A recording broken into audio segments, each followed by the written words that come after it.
Hi, Scott. Hello, Rena. So nice to see you today. Nice to see you. Would you like to begin with a meditation or a breathing exercise or just dive right into the health coaching? Whatever you think is best. Well, what do you feel would be most appropriate for you today?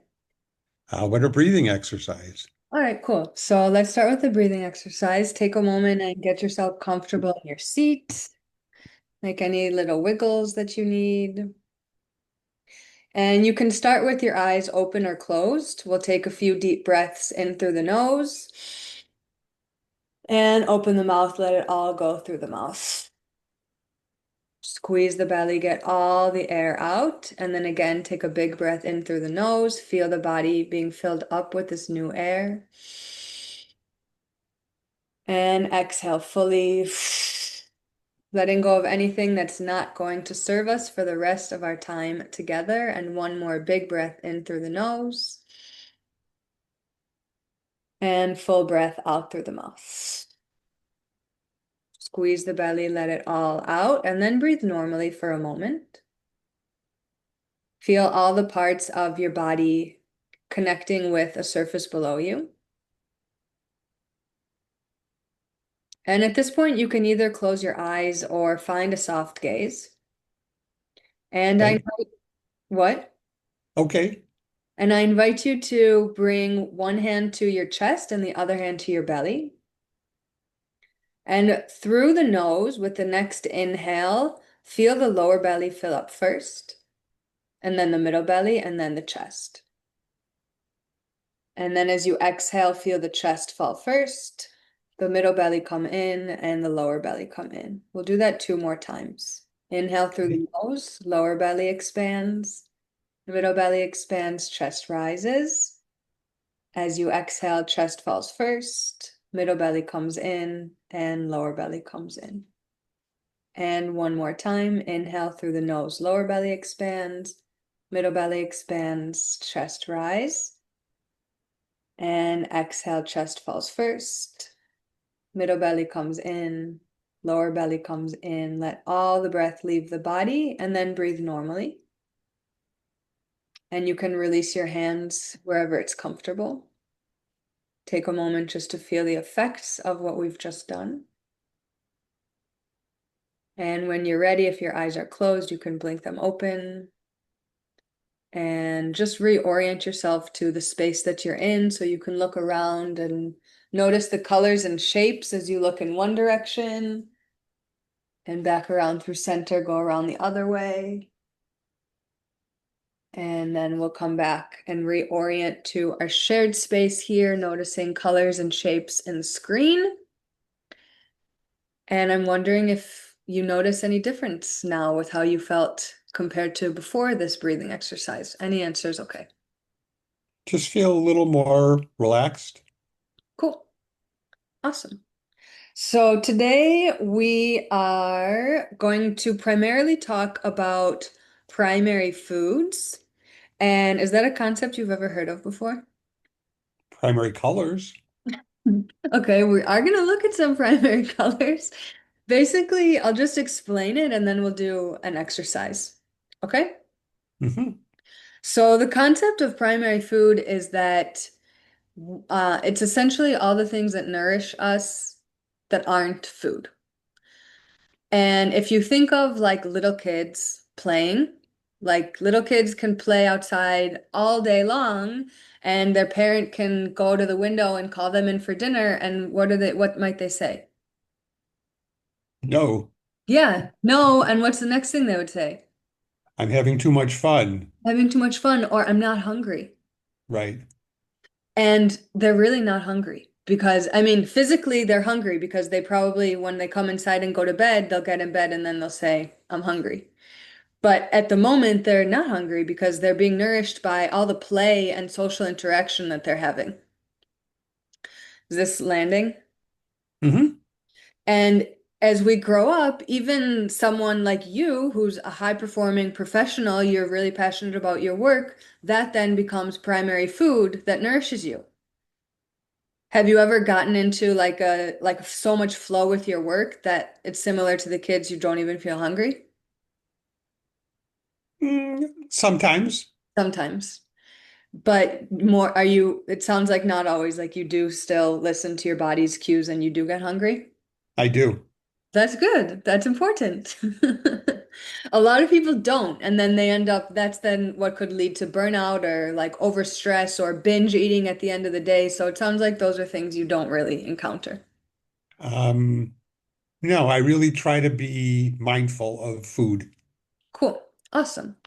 So I'm curious to see how this exercise we're going to do, just how it lands with you. And oftentimes, the way we're nourishing ourselves with food is very much a reflection of the way we're nourishing ourselves in this area of primary food.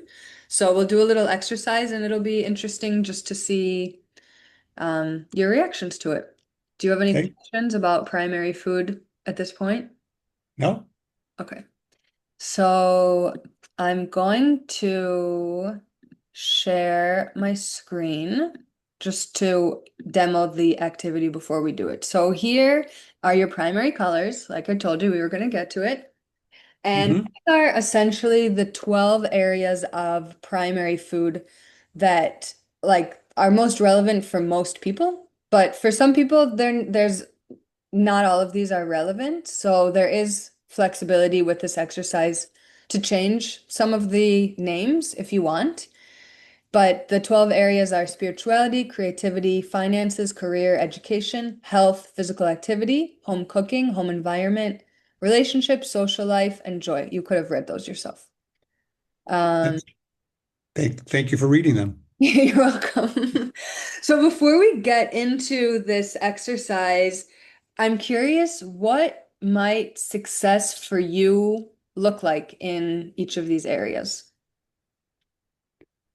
Probably have a little bit of each and maybe concentrate on a few more in specific. Hmm. And do you think like it might fluctuate in your life based on which ones you're focusing on more at a given time? For sure. Hmm. Yeah. For sure. That. But they're all somewhat important. Hmm. Are there any at this moment in your life that aren't relevant at all? Um,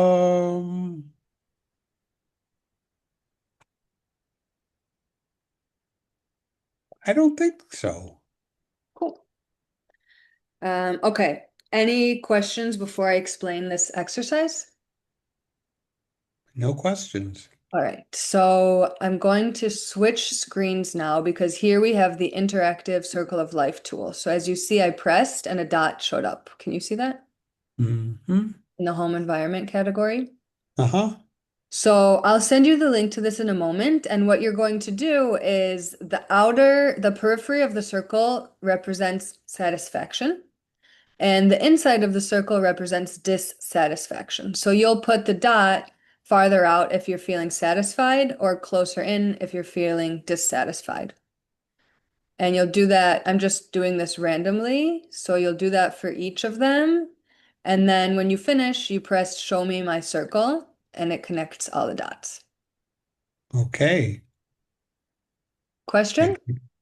no, I Were you? feel like Simba. All right, so I'll stop sharing. And oops, here we go. Copy. And I'm going to put this in the chat here. Paste, send. Did you get it? I'm clicking on it. Yeah. So do I share my screen now Um, or just do it? you can just do it and then share your screen when you're done.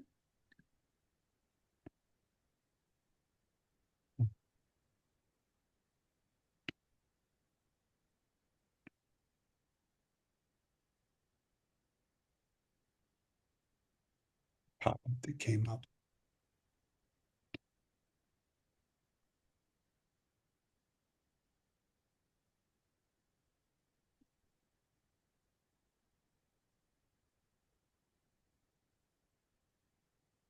Okay, and now, wait. So how do I connect them all? You press show me my circle.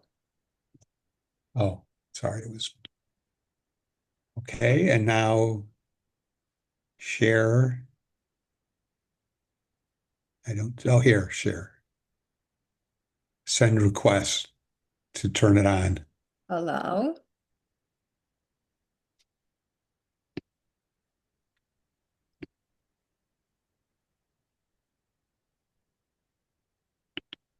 Okay, cool. So, first of all, do you have any initial reactions to seeing this circle that you want to share? You know, I think as it's just a point in time, um, they're all kind of middle. Nothing is super high and nothing is super low. Mm-hmm. Do Are there any surprises when you look at this? Um, Not really. Not really. Part of it is, it all happened pretty quick. So it was hard to really put a judgment sometimes on some of them. Um, some of them, some would be like, do I want them to be higher? I'm, satisfied where it is, but is it something where I would like it to be better than it is?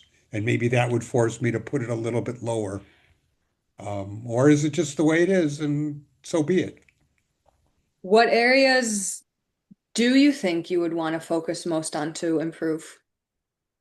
Um,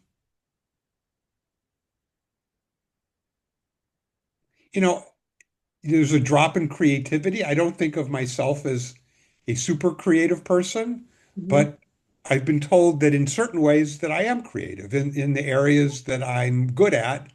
I do bring creativity. Hmm. Um, but I don't see myself as a painter or a musician or things like that.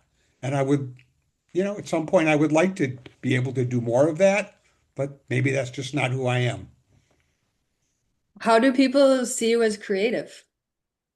In with work, they say that I come up with creative solutions to problems. Mm. And so, that's not normally where I would think of creativity, but others see me having those ability within my work life.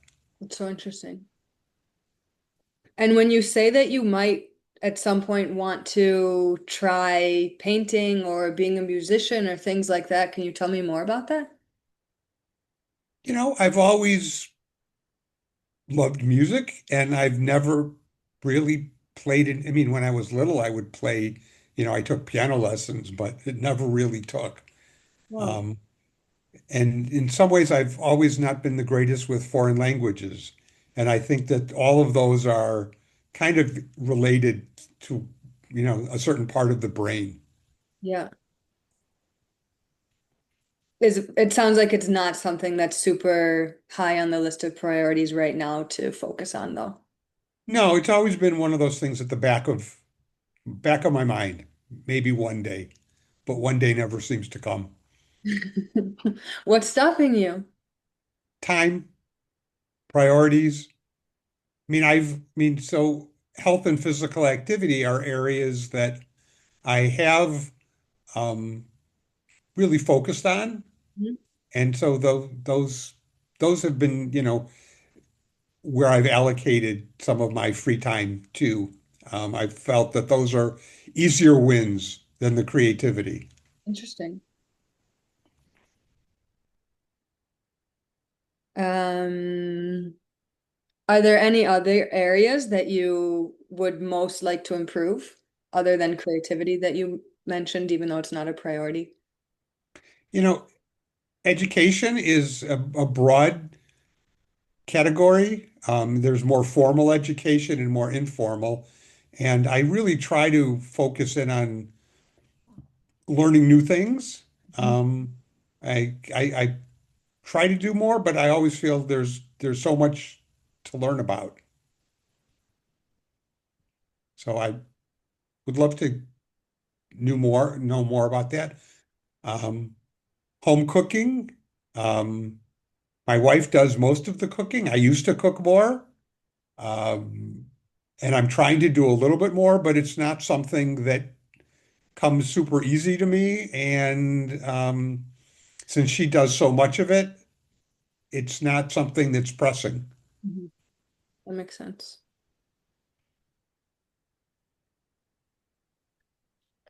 Okay. Um,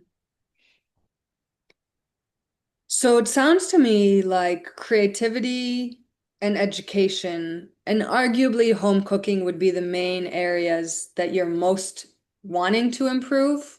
Is that correct? Yeah. I mean, I think all of them, there's always room for better. Yeah.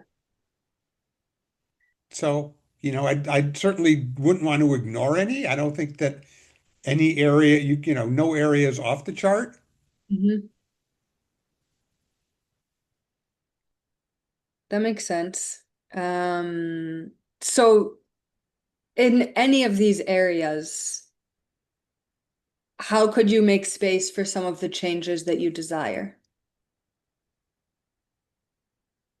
Really try to focus on them and give myself either tasks or homework or challenges to try to see what could be done. Um, as I look at the chart, probably, you know, creativity, even home environment and relationships look to be a little bit more, on the inside of the circles than others. I noticed. It would be trying to think of ways to enhance them. Mhm. Does anything come to mind? You could just keep it to yourself or you could share it of how you could enhance those. Home environment, my wife and I have talked about, that we would like to make some changes. And again, it's it's not something that I can do on my own, so I have to do it with her. So maybe try to help us together focus on it. Yeah, that was actually my next question is what kind of help would you need from others? That would be together. We would need to work. Mhm. Same thing with home cooking. She would have to give up some of the things she would do so to give me more space or to make me feel more responsible. Because if she's taking care of it, then I could kind of ignore it. That is so interesting. And the way I see it is that home cooking is actually also a way to be creative because like you're in the kitchen creating something. Absolutely. Absolutely. And I know that some people get a lot of joy from doing that. Yeah. And I don't eat for joy Mhm. or cook for joy. I do those things for just because I've got to eat. So I'm not really, it isn't an area that is, primary for me. It's Um, so interesting.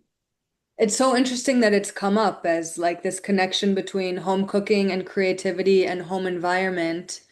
And I understand that it's and not, joy. yeah, and joy. And I wonder, Because I yeah. see some people who really love to cook Mhm. and love and to be creative. And whenever I've cooked, it's more, okay, what does the recipe say? And just do it. Mhm. Do you find enjoyment in the process of cooking? I haven't. I mean, I feel satisfied. I feel I've accomplished something. I feel that I've done something good, Huh? but it's not the same feeling that I know others get from it.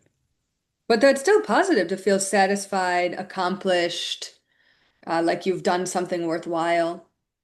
Yeah. And also I feel that I've taken some of the burden off my wife. But it sounds like it's a burden that she's a little bit reluctant to let go of. because she does get a lot of those other things from cooking that I don't get. So Mhm. she really likes to do it. Mhm. And for me, it's more of a just I don't know if chore would be the right word, but it's doesn't bring the same joy. Mhm. It's kind of something you have to do just kind of to function. Right. Makes sense. And I don't need the food to be, I don't care what it looks like. I don't care that it's what it is. It just is. Uh-huh. Okay, we're gonna get to that in just a few moments. I want to take this one step further and see if you can think of a way that, like, let's say you were to focus on this creativity thing, whether it's something with music or in the kitchen. And let's go within the kitchen, just because we've talked about that and we've established that it does result in feelings of like you've accomplished something, you've helped your wife, maybe it would enhance the home environment, which is another area you identified needs could increase your level of satisfaction. If you were to accomplish some of this, like increase your level of satisfaction with home cooking, increase your home environment, feel a little bit more creative, not just in a way that other people see, but that you would actually feel in yourself. Do you feel like this would impact the way that you show up at work at all? It probably would. It would probably force me to get out of my comfort zone and do some stuff that I'm not used to doing. Huh? And it may actually in the short run make me more frustrated, but in the long run, I think it would help and allow me to just use a different part of my brain. And that's what you think like would cause frustration, which I think is a really humble thing to admit that at the beginning there would be frustration, but it would be worth it in the long run because you'd be essentially changing the way your brain is working, rewiring it and using new parts of it that would pay off in the long run. Am I understanding? Right, right. Anytime I do something new, I'm more concerned about it than once I've done it once or twice. So trying to do this would be new, and that would bring certain feelings along with it. Mhm.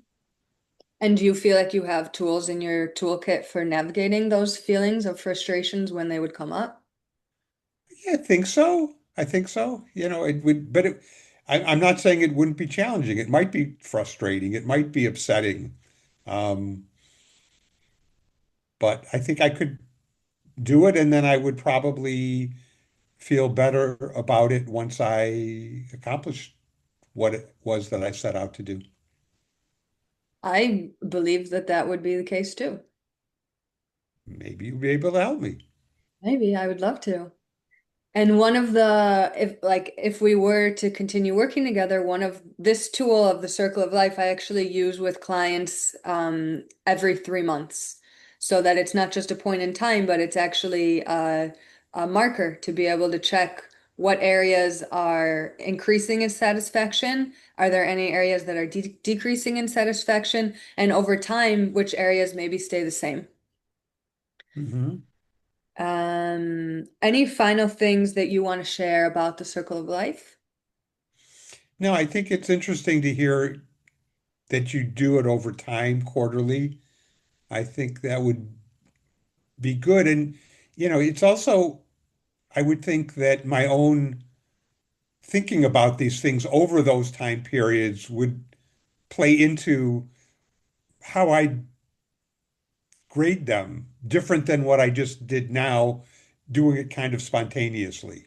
Yeah, I've definitely seen that with clients. The way they relate to the categories changes. Right, right. Cool. Okay, so thank you for sharing all of this. And I did take notes that I will share with you just so you have them for your reference.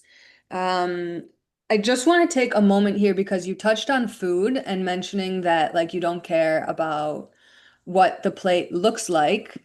Um, let's I'm going to share my screen now and just really briefly look. I'm sure you're familiar with this food pyramid. It's probably what was popular when you were growing up, right?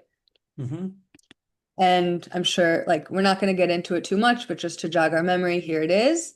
And then there was the evolution to my pyramid. I'm sure you're also familiar with this one. Can I'm you? not seeing, oh, there, wait. Okay, yeah. Okay. So we'll go back. We had the food pyramid, the traditional one, Hmm. and then my pyramid, Hmm. and then my plate. Hmm. And now what I teach clients is the integrative nutrition plate.